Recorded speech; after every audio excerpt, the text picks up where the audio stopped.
This video is going to show you how to install the power cable to our linear light L8070 series. Remove the up panel.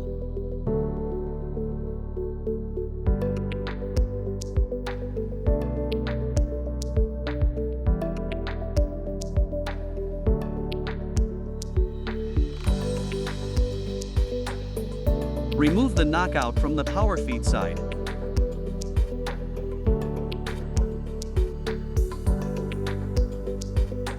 Connect the power cable to the connectors.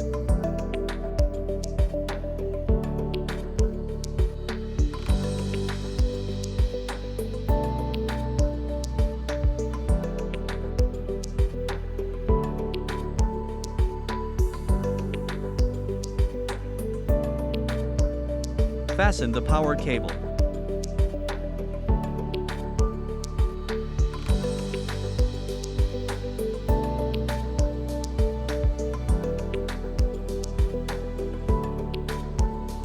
Install the up panel.